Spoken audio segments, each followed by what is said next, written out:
കടുവാഭീതി ഒഴിയാതെ വയനാട് തലപ്പുഴ മേഖല.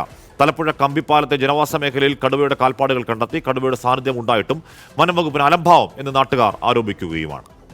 ഇന്നലെ ഉച്ചയോടാണ് കാൽപ്പാടുകൾ കാണുന്നത്. മിനിഞ്ഞാന്ന് ഞാൻ വയലിൽ വന്നായിരുന്നു, അപ്പോൾ ഇല്ല. അപ്പോൾ ഞാൻ ഉച്ച കഴിഞ്ഞും വൈകിട്ടൊക്കെയാണ് നനയ്ക്കാൻ വരുന്നത്. ഇപ്പം അതിനും പറ്റാത്തൊരവസ്ഥയിലേക്കാണ് കാര്യങ്ങൾ പോകുന്നത്.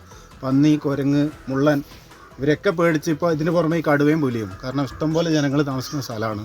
സ്കൂള്, മദർസ് എല്ലാം രാവിലെയും രാത്രിയൊക്കെ ആയിട്ട് ആളുകൾ സഞ്ചരിക്കുന്ന സ്ഥലമാണ്. അപ്പോൾ ഫോറസ്റ്റുകാർ വന്നിട്ട് പറഞ്ഞത് ആദ്യം കടുവയല്ല ചെറുതെന്താണ്, ഇപ്പം പറയുന്നത് വലുതെന്താണ്, ശ്രദ്ധിക്കണമെന്ന്. 9 മണിയാകുമ്പോഴത്തേ വന്ന് ക്യാമറ വെക്കാമെന്ന് പറഞ്ഞായിരുന്നു. പക്ഷെ അതുകൊണ്ട് ജനങ്ങളെ പേടി അകലൊന്നും തോന്നുന്നില്ല. എന്തെങ്കിലും ഒരു കറക്റ്റ് തീരുമാനങ്ങൾ എടുക്കുക, വേണ്ട കാര്യങ്ങൾ ചെയ്യുക, അതാണ് വേണ്ടത്. സമീർ സി മുഹമ്മദ്, സമീർ ക്യാമറ വെച്ചോ?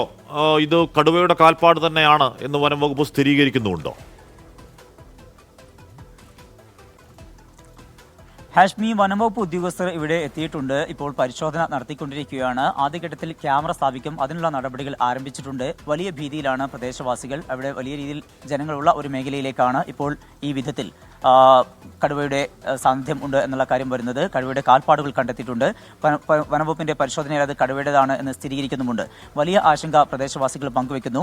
ഇപ്പോൾ അവിടേക്ക് അവിടെ വയലുണ്ട്, അതുപോലെ തന്നെ പറമ്പുണ്ട്. ഈ ഭാഗങ്ങളിലൊക്കെയും ഈ കടുവയുടെ കാൽപ്പാടുകൾ പതിഞ്ഞിട്ടുണ്ട്. അതിന്റെ പരിശോധനയും പൂർത്തീകരിച്ചിട്ടുണ്ട്. ഇപ്പോൾ അവിടേക്ക് പുല്ല് അറിയാൻ വന്ന ആളുകളാണ് ആദ്യം ഈ കടുവയുടെ സാന്നിധ്യം തിരിച്ചറിയുകയും പിന്നീട് അത് ബന്ധപ്പെട്ട് മറ്റുള്ളവരെല്ലാം തന്നെ അറിയിക്കുകയും ചെയ്തത്.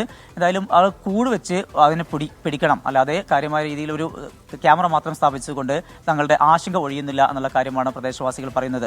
നമുക്കറിയാം, കഴിഞ്ഞ ഏതാനും ദിവസങ്ങൾക്ക് മുമ്പാണ് വീട്ടമ്മയെ കടുവ പിടിച്ച ഒരു സംഭവം ഉണ്ടായത്. അതിന്റെ ഒരു ആശങ്ക ഒഴിയുന്ന മുമ്പ് തന്നെ വീണ്ടും ഈ മേഖലകളിലൊക്കെ വലിയ രീതിയിൽ ഒരു ഭീതി പടർത്തിക്കൊണ്ടാണ് കടുവയുടെ സാന്നിധ്യം ഉണ്ടാകുന്നത്. നാട്ടുകാർ വലിയ ഒരു ആശങ്കയിലാണ്. അതിന്റെ ഭാഗമായിട്ടുള്ള പ്രതിഷേധം അവരുടെ ഭാഗത്തു നിന്നുണ്ടാകുന്നുണ്ട്. ഹാഷ്മി, ഒന്നാം തരം ഒരു കടുവയാണ് എന്നാണ് നാട്ടുകാർ പറയുന്നത്. അത് വനംവകുപ്പ് സ്ഥിരീകരിക്കുകയും ചെയ്യുന്നുണ്ട്. എന്തായാലും നാട്ടുകാർ ആശങ്കയിലാണ്.